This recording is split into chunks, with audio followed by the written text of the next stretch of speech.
Gouache. G-W-A-S-H. Gouache.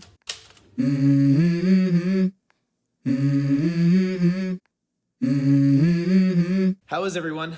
Now that we've completed our color scales using only red, white, and black, we are going to begin our paintings using only those same colors.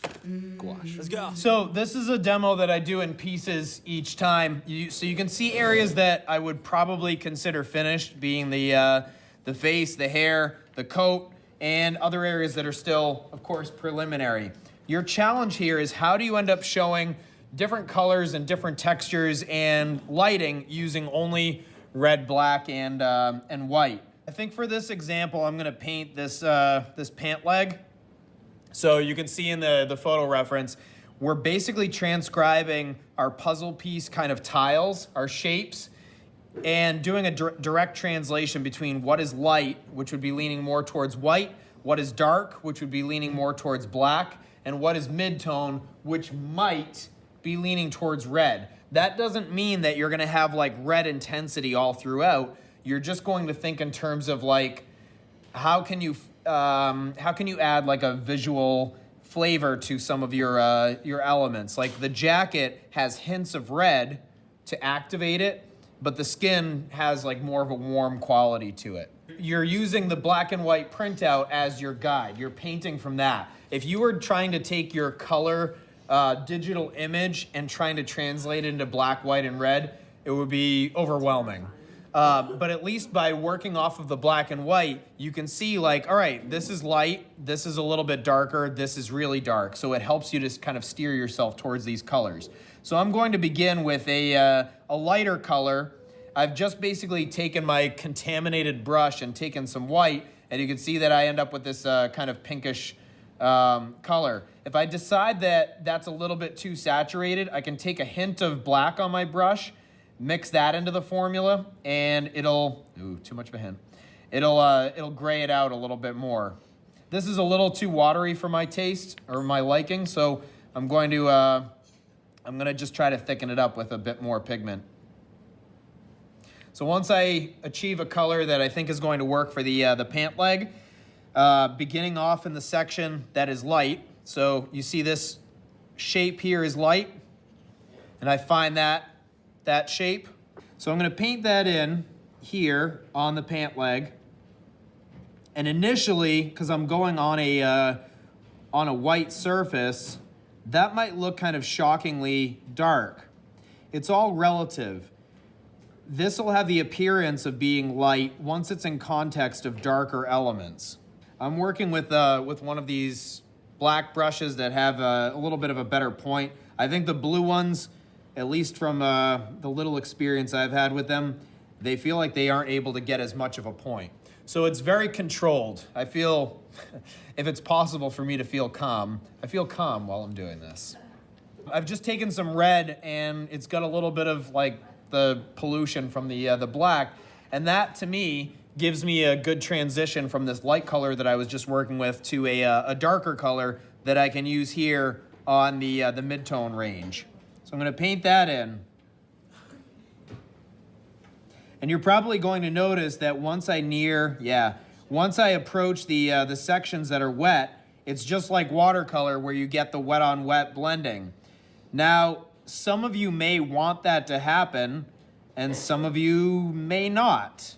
So another strategy you could use is to work with thicker paint that'll hold its position, but also strategically work so that you can allow areas to dry. I've just completely lost my color. That was too dramatic of a turn.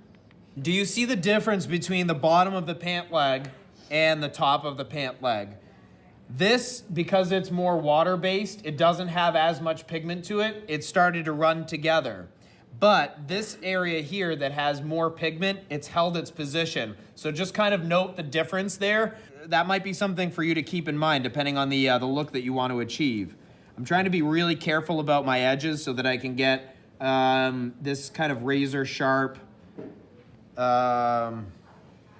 definition here. It's interesting that I'm using the dark on this side because it looks light, but this mid-tone matches this mid-tone. So something that looks like a dark in one area based on what it's surrounded by actually works as a light in another area. So it really is kind of like paint by numbers because you're just painting in these shapes. I don't have a ton of contrast there, so that might be something that I want to adjust in a moment. Steer this towards black, darken it, and I'm gonna paint in these darker portions of the pant.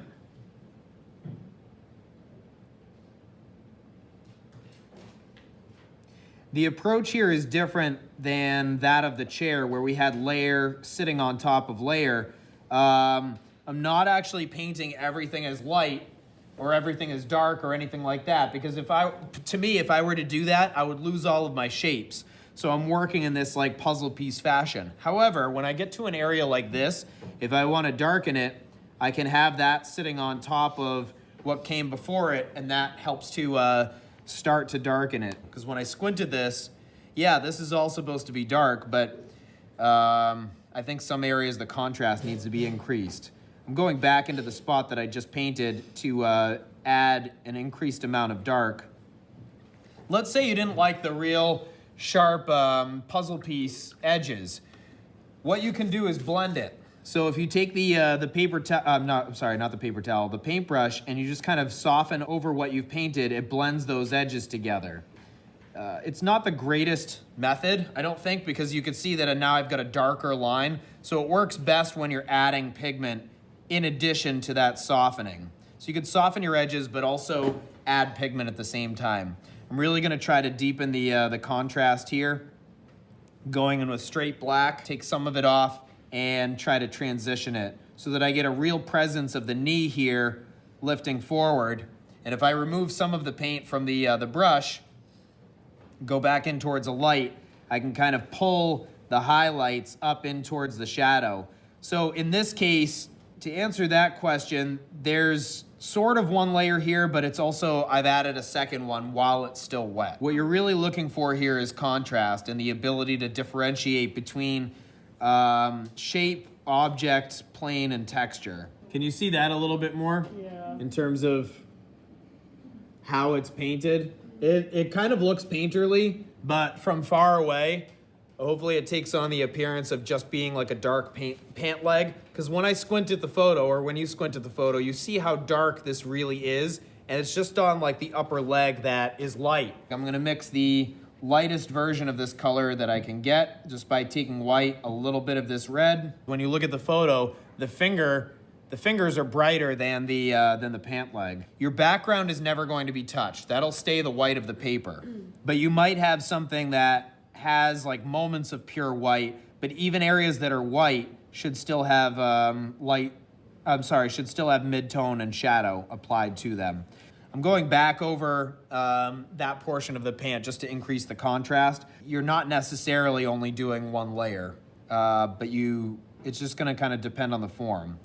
You're probably going to require more than one layer, but it's just kind of like increasing contrast, increasing read of the form. The gouache absorbs down, so even though I just took straight white, I do have the evidence of the colors that were on here already, but it also absorbs down into the colors that are already on the paper. This is a little too dramatic. Those are all too dramatic. So just to soften, I'm going back in with some of the other colors to get them to transition more. And gouache does really well with that. So I'm just kind of painting lighter areas adjacent so that they'll blend. Absolute last thing that anybody should start with is the hands and the face. Start in some of the lower risk areas. The reason I'm starting with the pant leg is because I feel like it's less intimidating because it's like, all right, they're just the pants. The shapes.